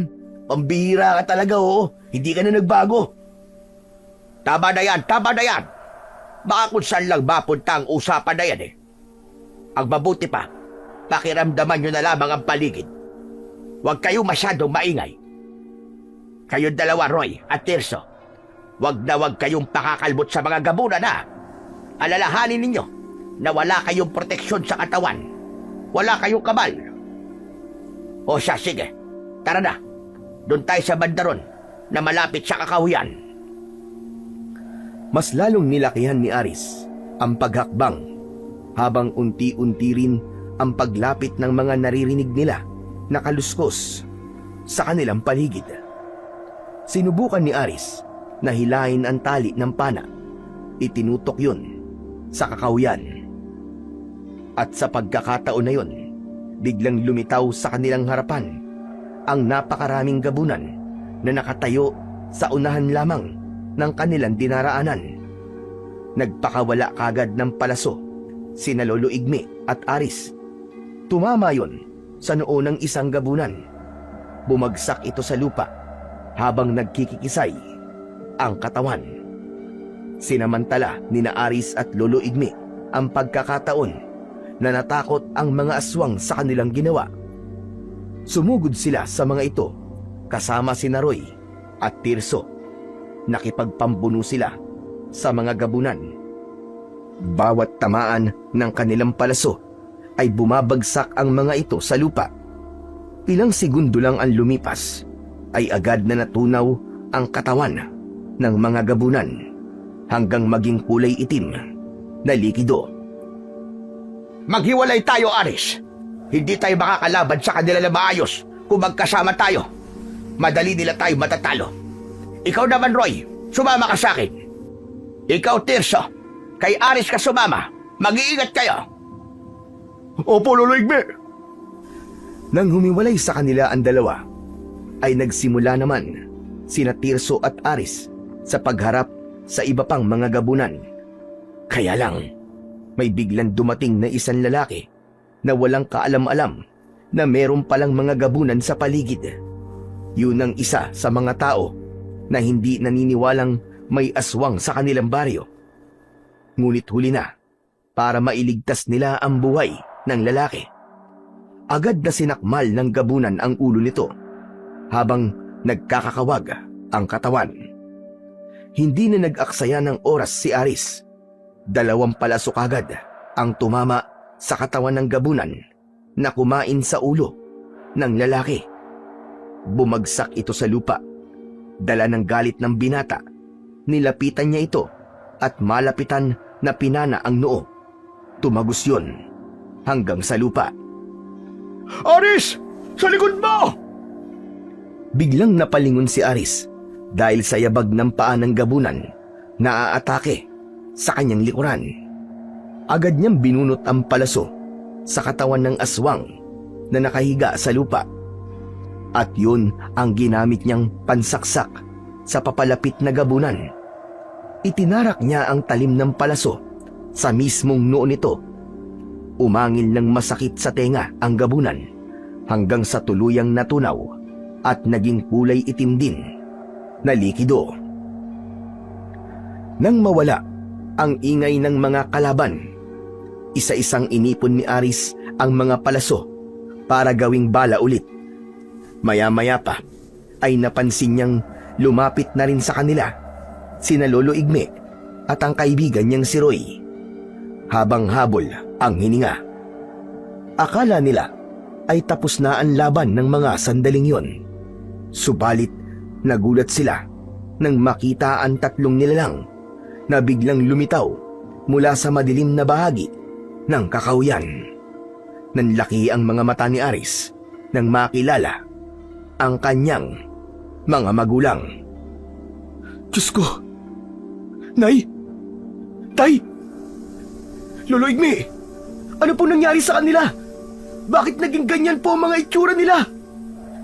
Nay! Tay! Huwag ka maingay. Kagaya ng mga sinabi ko sa simula pa lang, Aris, binuhay sila ng pinuno ng gabunan. At kung nandito sila, marahil nasa paligid lang ang pinuno nila at nakamasid sa atin, naghihintay ng tamang oras para umatake. Ano pong gagawin namin, Lolo Igme? Walang ibang paraan, kundi ang labanan sila. Teka. Kalukuhan to eh. Imposible po ang sinasabi niyo, Lolo Igme. Hindi ko po magagawang sakta ng mga magulang ko. Hindi ko kayang gawin yun. Siya nga naman po, Lolo Igme. Wala na po bang ibang paraan? Wala nang ibang paraan, Roy. Wala na silang pakiramdam dahil matagal na silang patay. Kumikilos na labang sila dahil sa utos ng pinuno nila. Hindi magtatagal. Magiging halimaw na rin sila kagaya ng gabunan. Kaya kung mahal nyo ang mga magulang nyo, gawin nyo kung ano ang nararapat para hindi sila tuluyang makagawa ng kasamaan at magamit ang kanilang katawan sa paghahasik ng lagim. Teka, imposible yun eh. Hindi ko kaya. Hindi po talaga maaari ang gusto nyo, Lolo Igme. Hindi ko kayang gawin yun sa mga magulang ko. Pero hindi na sila ang nanay at tatay mo, Aris. Kampon na sila ng kadiliman. Naluluwa ang mga mata na napatingin na lamang si Aris sa itsura ng kanyang mga magulang. Nang mga sandaling yon, ay hindi malaman ni Aris ang kanyang gagawin. Gulong-gulo siya. Nagkakatinginan sila ni Tirso dahil maging ito ay nalilito na rin sa mga nangyayari. Habang si Lolo Igme ay itinaas ang pana at tinutukan ang tatlong nilalang na dahan-dahan na humahakbang papalapit sa kanilang kinaroroonan. Habang lumalapit ang mga ito, ay unti-unti na rin na nagbago ang mga anyo nito. Isang tagpo na mas lalong nagpahirap sa kalooban ni Aris. Hindi. Hindi maaari to. Nay, tay ako to. Tay, huwag kayo lalapit. Nakikiusap po ako sa inyo. Ako po ang anak nyo, tay. Nay, ako po to si Aris. Anak nyo po ako. Nay, tay, huwag niyong gawin to. Aris, sa tingin ko tama ang sinabi ni Lolo Igme. Hindi na nila kayo makikilala dahil hindi na sila mga magulang nyo. Isa na silang halimaw. Isa na silang gabunan. Kapag hindi pa kayo kumilos, tayo ang papatayin nilang panigurado. Wala lang ibang paraan, kundi ang labanan sila at patayin. Sige na, bilisan nyo na. Kailangan nyo silang tapusin. Pagkasabi nun ni Lolo Igme, ay mabilis nitong binitiwan ang tali ng pana, kasabay ng pag-atake ng mga ito sa kanila. Nagbago rin ang anyo ng mga ito at bumuka ang malalaki nitong bunganga. Wala na ngang nagawa ang binatang si Aris, kundi ang patamaan din ng palaso ang kanyang mga magulang. Tinamaan ng kanyang ina sa dibdib at tumagos yun hanggang sa likod, habang ang kanyang ama ay pinatamaan naman niya ng palaso sa gitna ng ulo nito. Magkakasabay ang mag-asawa na bumagsak sa lupa, habang si Mang Ipi naman na tatay ni Tirso ay hindi nito magawang saktan. Kaya naman si Lolo Igmina ang pumanak kay Mang Ipi.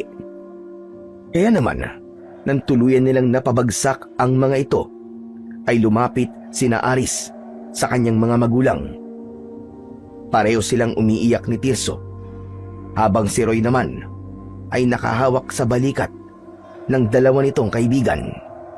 Maya-maya pa ay biglang lumakas ang hangin.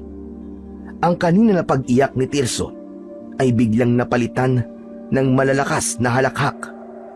Napaatras kagad si Lolo Igme at itinutok ang pana kay Tirso.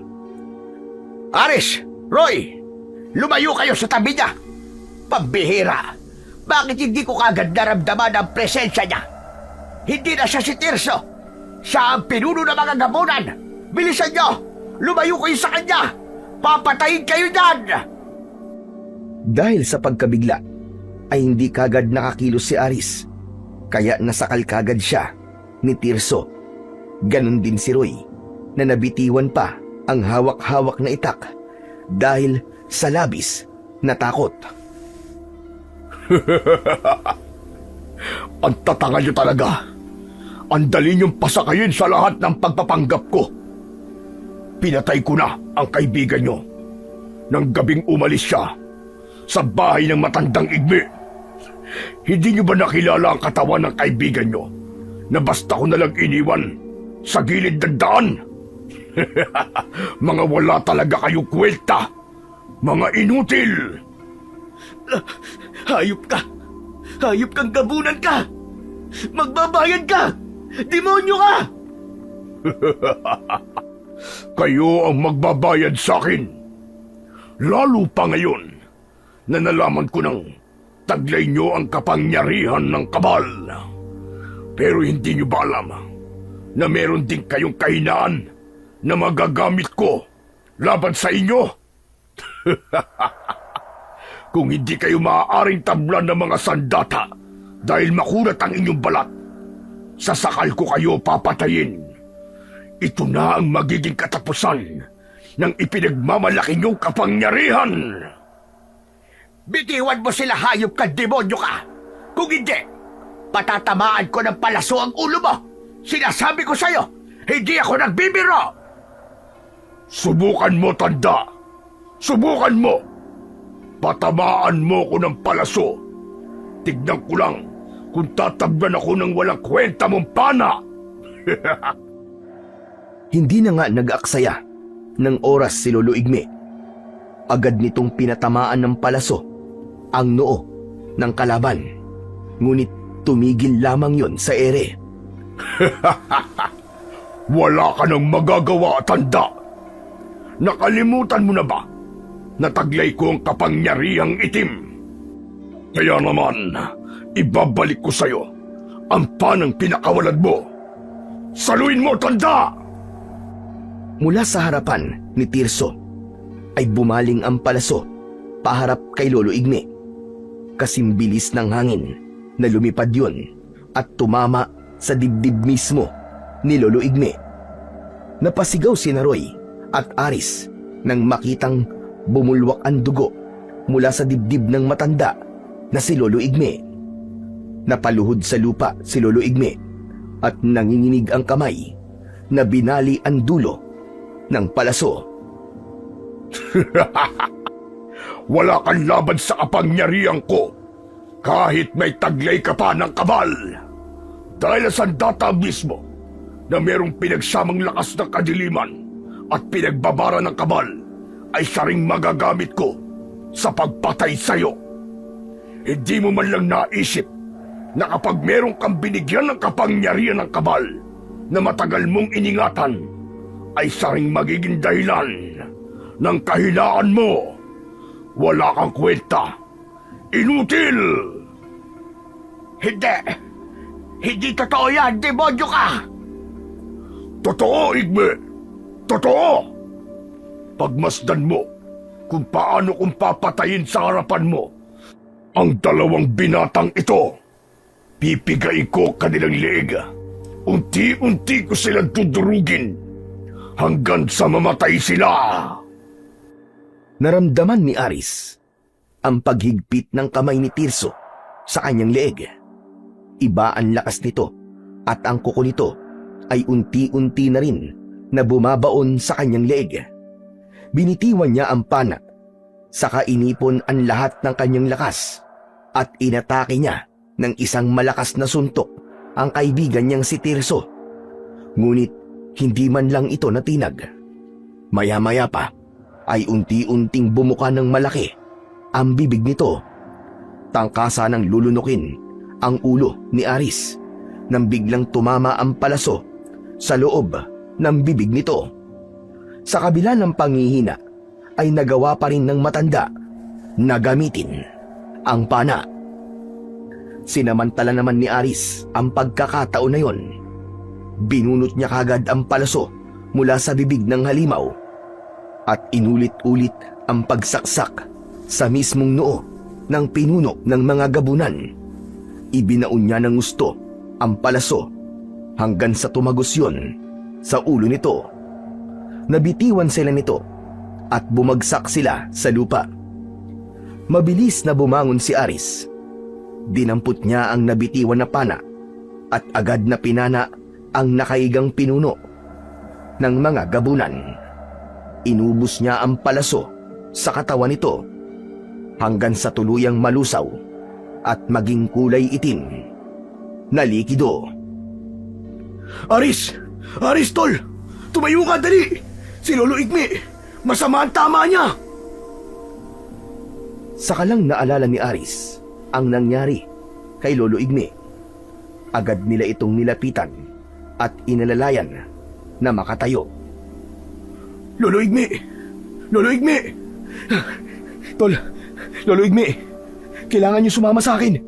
Gagamutin ko po kayo. Ayos lang ako, Aris. Salamat sa'yo. Salamat. Napatay mo sa wakas ang pinuno ng mga gabunan. Huwag kayo mag-alala.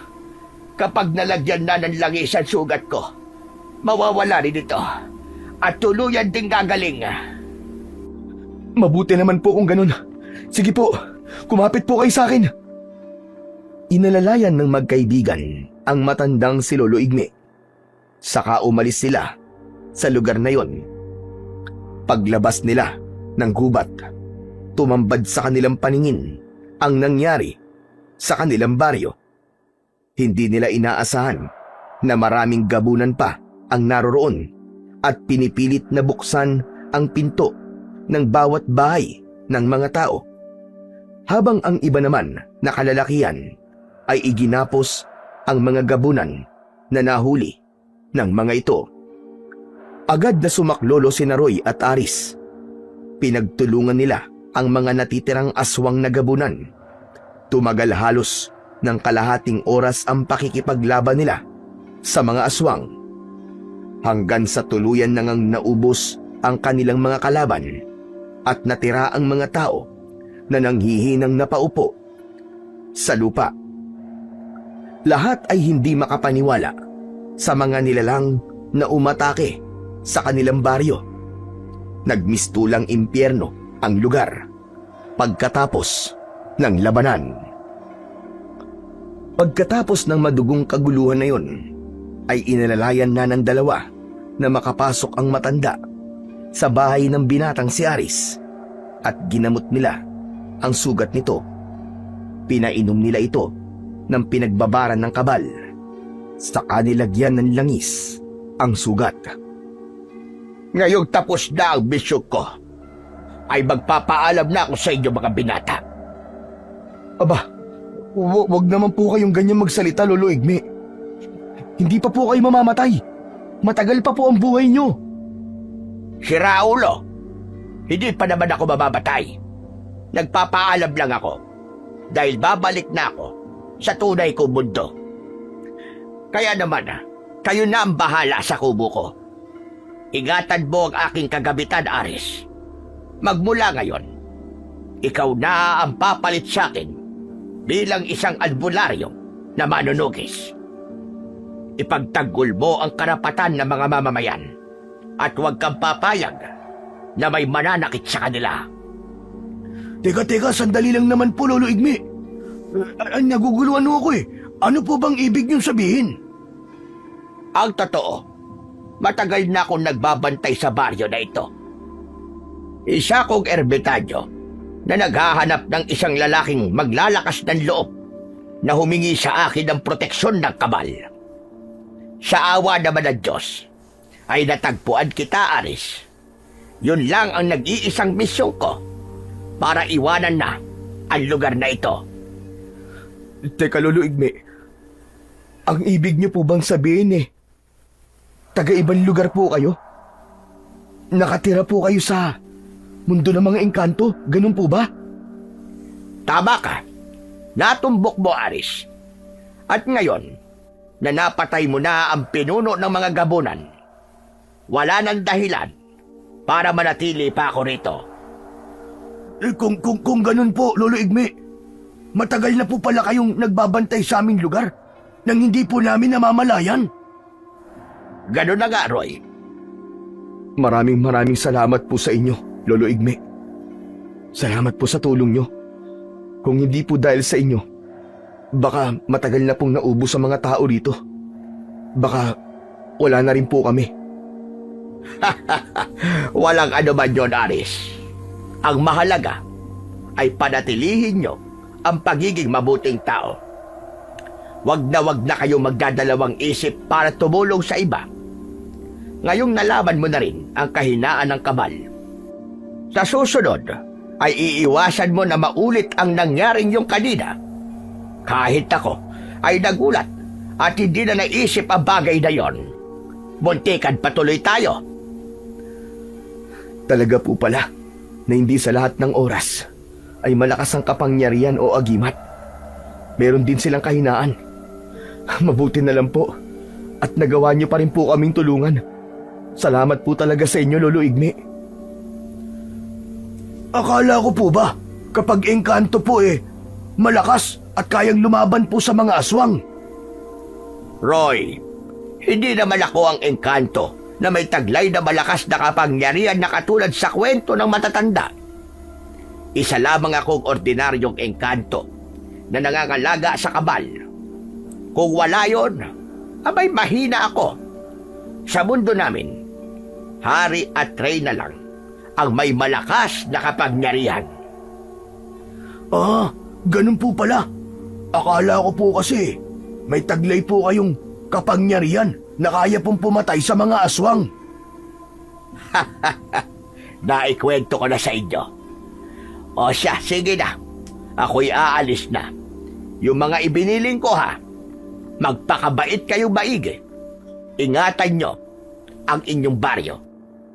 Saka ingatan nyo ang kabal. Kung wala yan, wala kayong magagawa sa puwersa ng kasamaan. At higit sa lahat, manumbalik kayo sa pananampalataya sa Panginoong Diyos na siyang pinakamakapangyarihan sa lahat, laban sa lahat ng uri ng kasamaan.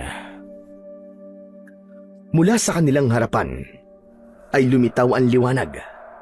Bumalot yun sa katawan ni Lolo Igme hanggang sa maglaho ang matanda at naiwan ang isang malaking tipak ng kahoy na sa tingin ni Aris ay ang kabal na matagal nang iniingatan ng matanda. Nagkatinginan silang dalawang magkaibigan. Bagamat may lungkot sa kanilang mga mata, ay nagpasalamat sila na kahit papano ay nakasama nila ang matanda sa laban. Samantala, pagkatapos ng kaguluhan sa baryo ng Hagonoy, ay bumalik ang katahimikan sa lugar. Si Aris ang nagpatuloy sa naiwan ni Lolo Igme bilang isang albularyong manunugis. Si Roy naman ay kasakasama niya palagi at katulong sa paggamot sa mga pasyente. Madali rin natutunan ng binata ang mga orasyon dahil nakasulat yun sa iniwan na libro ng matanda. Sa kasalukuyan ay may asawa at mga anak na si Aris. Nakatira sila sa bahay ni Lolo Igme. Masayang namumuhay kasama ng kanyang pamilya. Sa tuwing makikita niya ang mga pana na nakasabit sa dingding, ay naaalala niya ang naging kabutihan ni Lolo Igme sa kanya.